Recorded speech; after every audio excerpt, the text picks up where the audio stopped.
I'm just going to let you talk, and you can point to some of these things. And if you point to some of these things, I may move up just a little, move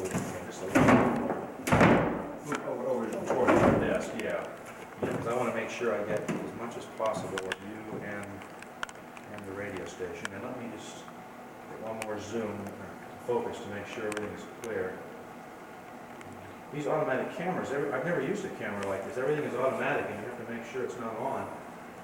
Or it'll do things automatically for you, but it may not do them as well as you would do them personally. Maybe as well as I would, I think. Okay, let me turn this on and count 5. Okay, stand by. It's 5, 4, 3, 2, 1. Why don't you just start out by saying this was the first radio station, year you were born and all that? What you see here is the first broadcasting station in the world. It was operating on the year I was born, in 1909, in San Jose, California. It was started by a man who had a wireless training station for code operators for ships in land stations. Also, what you see here is a transmitter which started out as spark, plain spark. But a man named Newby brought in a microphone one day with a battery and a 1-inch spark gap and started fiddling around with the microphone, and he got telephone calls that he would hurt on voice. So they immediately put up an umbrella antenna on the top of 3 different big buildings in San Jose, which took 11,700 feet of wire. Now this particular one is called the first broadcasting station in the world. To define that broadcasting, when they had transmitted by code like this, it was a broad, narrow cast transmission. Whereas broadcast is something like you sow seeds. You broadcast, you throw the seeds out and broadcast all over the spectrum. No, that's wrong, not all over the spectrum, all over the world, let's put it that way. And what you see also here is a contraption, I call it at those days, which I started my first learning of the Morse code when I was in grammar school. Since that time, of course, things have evolved where you can take a 9-volt battery and work the world. However, the interesting part of this is this microphone. This is a carbon microphone. Inside this microphone is carbon ground very fine like wire. No, very fine like flour. And when you talk, the sound waves go like this, and they go to the diaphragm and make the diaphragm go back and forth in accordance with your sound waves. When it does that, the current that's flowing through that microphone fluctuates because the diaphragm packs the floury carbon either solid or less solid. So what you hear in your earphone as it goes out through the transmission of the air and comes into your receiver is what you hear when I talk through that diaphragm out through this big transmitter to the air, to your receiver, back down to your earphone, which you have put on your ear, this earphone. Now originally, this was used to teach, like I say, radio operators to go aboard ships or land stations. But when they devised the talk of it, the speech of it, he thought, well now this is the time, I'll try it out for experiments. Well, the first night he did that, he got a phone call from interested hams, amateur radio operator who had crystal galena sets all around San Jose. And he thought, well, I will put some news on it for him to tell him what the weather's going to be like, which I take out of the newspaper, which he did. And then he got more calls, and finally he installed his wife as the first disc jockey in the country. She put a record on this very same Victoria. And they advised this to go right into the microphone, turn the microphone in, and played that record out. Where she got the record for that was from a record store in San Jose who loaned her these latest hits. Would you imagine that those youngsters came in and bought those very same records so they could play it just like they do in Tower Records or these big places now? So there you can say, this is the first commercial broadcasting station too, because in 1921, oh, before that, when he started first in 1909, he called his station San Jose calling. The station is FM. In 1913, the government gave him a call of SJN. In 1921, when they issued commercial licenses, it was changed to KQW. KQW, through various other affiliates, became known as CBS in San Francisco. It is actually 54 years from the date he started this particular transmitter until today. We had celebrated his 50th year of broadcasting in this very same museum. We had quite a lot of different people. We had Channel 4, Channel 7, Channel 54, and today's show with Jane Foley, and most recently, Backroads of America, with this very same equipment. It's well known all over the world, actually. Now you can say that Polson or McCarthy or DeForest were the first people who had voice on? Yes, they were, but they were not the first one who had the concept of broadcasting. And this is where that started. And I'll reiterate the fact that the difference between narrowcast, point-to-point transmission and broadcasting is like the sowing of seeds in the air. So anyway, stop. Let me just ask you something. Since this is for a group of, since this particular thing is for a group of people who teach teach art, what would you say about the art of radio back then, the evolution of the art? Let me tell you some things about this particular thing. This was photographed. It was painted and pictured in canvases at the 1915 Panama Exposition. This very same picture hung in the entranceway with the slogan that, "Come talk on the radio." People were so enthused and so gun-shy, you practically had to Shanghai somebody to talk in front of the microphone. However, after that time, at Treasure Island Exposition, where DeForest brought out his vacuum tube transmission, he did explain that this was the first broadcasting station. Now, there's other facets of this that might be very interesting to you. That one day, they got a call from the radio station, the naval radio station in Point Loma, saying, "You are interfering with our ship traffic. Close down your station." Well, he did for half an hour, but then he had a chance to broadcast some paid commercial sermon from a Baptist church. From the start of that first broadcast for the Baptist church, it turned out that the Baptist church did buy KQW from this Dr. Herrold. And I find that very interesting because what really happened is when it got to be paid, other people started building these outfits so that they could get into the gravy train, as it were, at that time.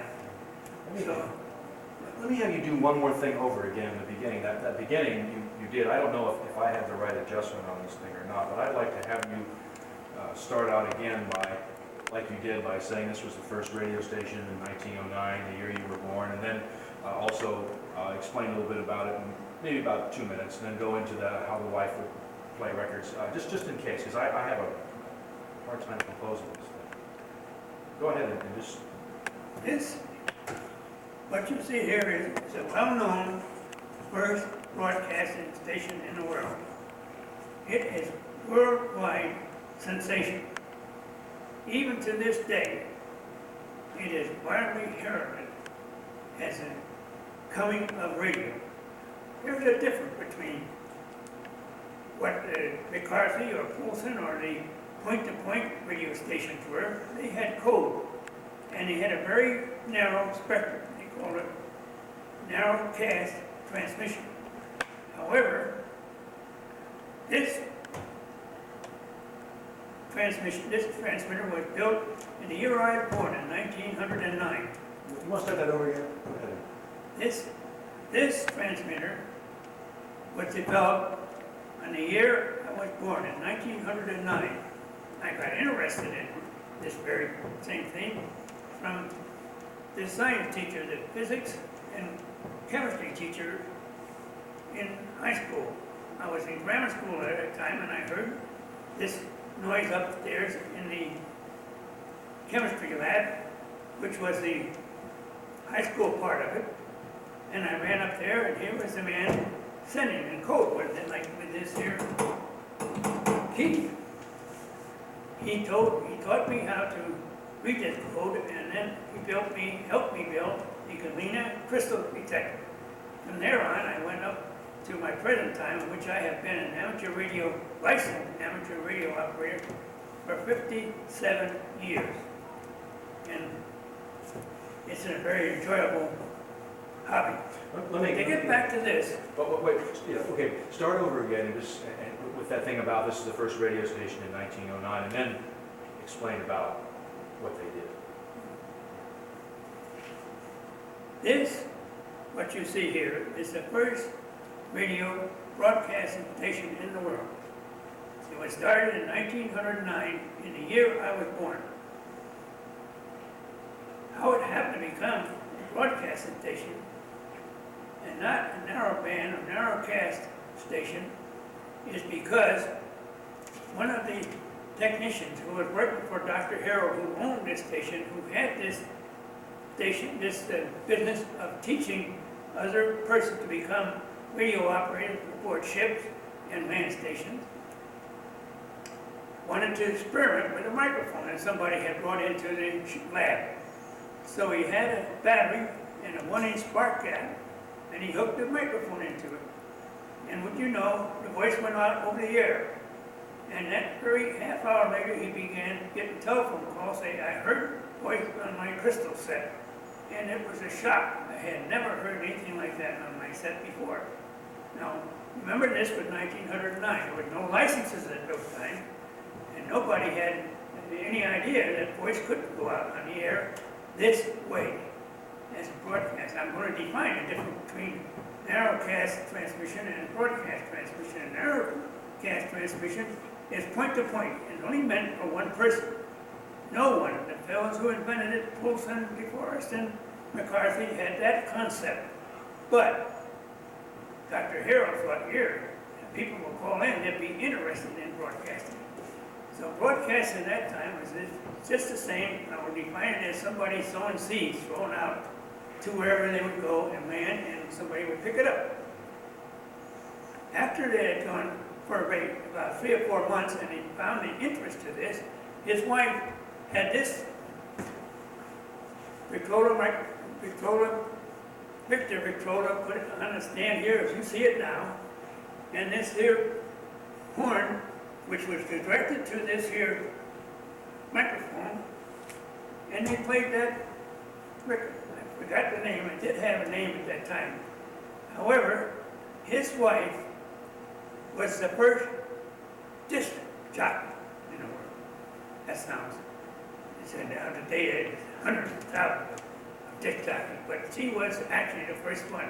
And because they heard that, they immediately ran down to the record player and bought that record.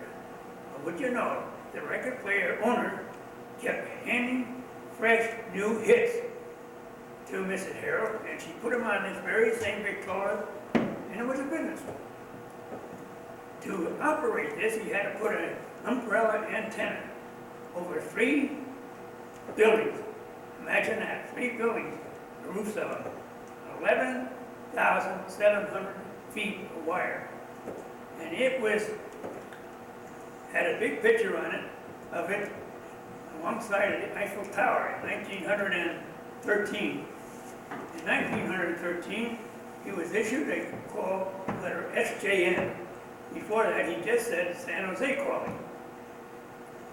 In 1921, when the government issued commercial licenses to transmitting stations, it would change to KQW. At that time, Mrs. Herrold was a fixture in the transmitting world of broadcast. And this very same Victrola was a museum piece. Now let me digress a little bit on the fact that when you talk about transmitting station, you can go out and buy one for about $1 million a day. You can't buy this. It's priceless. You can't even insure it because you can't replace it. But at that time, commercial broadcasts were not known. Along about 1913, a preacher came to her and said, "Would you put my sermon over the air?" So she did, and the response was terrific. So then he said, "If you give me some time, I'll give you some of the collection." And they settled on a price of $25. So now you see this equipment. It is the first paid commercial broadcasting station in the world. Now when you say that, I'm saying I'm broadcasting for money. But there are other ones that were paid, when I say like this, paid to transmit point to point. Not anybody who could pick it up that wanted to. Now, how do you like that? Oh, it's great, it's great. I'm trying to think of anything else. Maybe just one more thing. And then I'll ask George. I sort of like to overkill, you know, I always talk a lot and ask a lot of questions, but let me just ask you. No, I'll start in the order. Yeah, let me ask you, let me get a close-up here and then zoom, oops, and then zoom out. Okay, now you were, yeah, about the art, sure. Now we'll come to the art angle of this particular thing.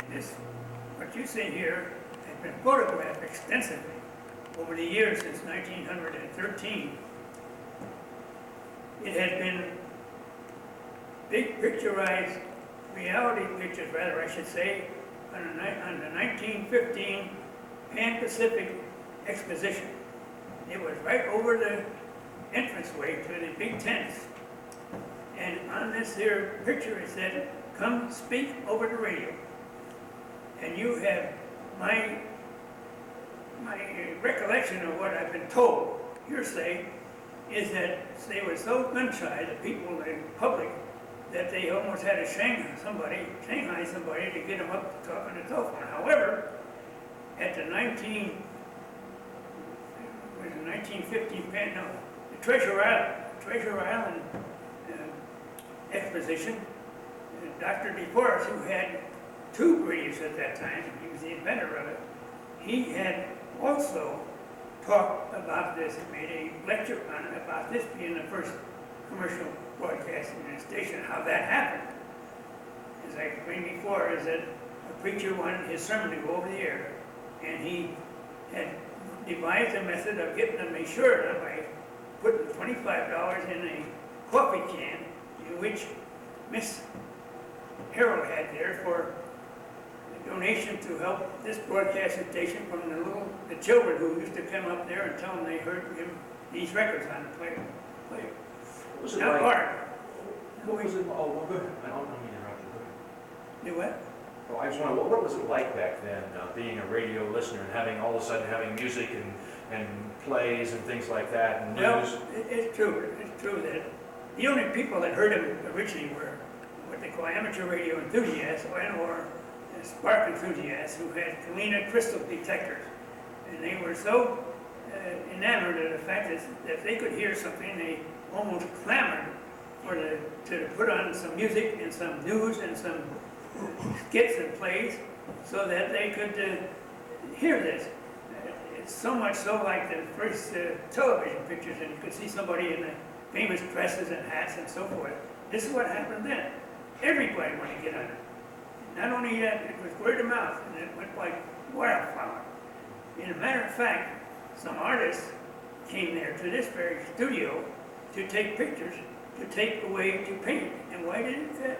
There's a spot on the wharf in Monterey in which they sold these pictures, in which they painted. One such is now in the museum at the AWA, American Wireless Association. It's probably in storage now because it was on view around about 50, 55, so now it's probably in storage, but they still have it, I imagine. But to talk about art on this, you cannot find a more splendid artifact to photograph or to paint than this particular piece of equipment because of its history. It's true. A lot of newcomers, I would call newcomers, are people who are genius in electronics and high tech. They don't have time for the past. But when they get the same age as this, they would be glad to know that what they devise today, somebody appreciates. There are people like us, this museum, the photographer, the videotape man, the script man. They are people who love to see the older thing, also the newer thing. I myself have the best brand of commercial transmitters that it's available. I would operate this if it was what, but you can't operate this anymore because it is too broadband on the spectrum. Most spectrums now on voice are very, very sharp, whereas this would be take up almost the whole thing. No, I don't like that. I don't know, any other, anything else about this that you want to wrap up as, I mean, I pretty much said everything, but just because we have some tape left, the significance of all this on what we have today, maybe? Yes, that's what I say. The significance of this is the fact that this very, very same station has evolved to one of the 50,000 watt stations in our same location, KCBS. It started from this very thing. And when it was KQW, who was bought by a Baptist station, sold out to another station, who evolved to KCBS. And what happened now is, once in a while, that very same station will come down here and take more videotape of this particular thing to remind them their roots. You might, over there, the succeeding succession of, what do you call them, transmitters. I don't know if I can, well, maybe I can, let me see. It's not easy to get it so dark like that. That's, You've got lights here if you want to light it oh, up. I know. Well, I have a narrow purpose, let's say. I have a focused purpose of what I need for this. And it's pretty much just the early beginning of broadcasting. That's what I really, someday I'm going to do a whole show down here that we'll spend days on. We'll use 3/4 inch video equipment, and we'll go around and do all these. We'll go around and light all these exhibits. You have more you'd like to talk about? Anything else? Oh, yes, I'd like to tell you this. Oh, yeah, okay. Okay, let me get a close-up of that. This isn't as slow. Okay. One of the features of this particular transmission is the fact that this is a carbon microphone. The whole current that you see on all this and all the transformers and everything went through this microphone. It got so hot, he had to put these water hoses on it. As a matter of fact, they were only good for about a half an hour apiece. He had two of them here, one to take over when this got too hot, and it would cool down when another one was used. Because carbon is very highly resistant. And when the whole current through here, all the wattage, 1,500 watts went through that carbon, it got hot. And then it would start distorting your noise and it would gobble, gobble, gobble. So then they quickly switch over to the other one and let this cool down. I feel that is a fact that started the new microphones who had preamplifiers on them to keep the current away from the microphone.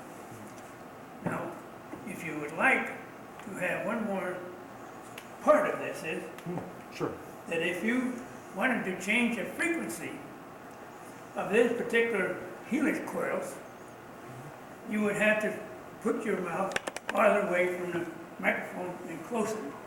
And the reason for that is because the lower you get in frequency, the greater was the intensity of the transmission, the arc transmission. The arc transmitter was devised because you can make an arc that oscillates higher than a human ear could hear. But when you oscillate it, like you could add a carrier wave on it, which would be your voice, and it was clear. And that's why they went to arc transmission from plain code. Okay. I think I have it. I mean, I think I've got, I just need a few minutes, even though we can use this for something eventually, if we do something for the museum that we want to show. You ought to get a even flow of talk when you have to think of it. Well, see, I'm editing. I'll be editing too, but no, I think you did fine. That's why I had you do it 2 or 3 times, although they were all fine. And let me turn this off here. Let me just. There's no. You know, there's no TV here, is there? Oh, take this. Oh, I'm sorry. Here, let me. There's no television here, is there? There's no monitor here, is there? There's no television have station. one. If that's what you Did get, they a lot of think that they- television. No, I mean, so we could play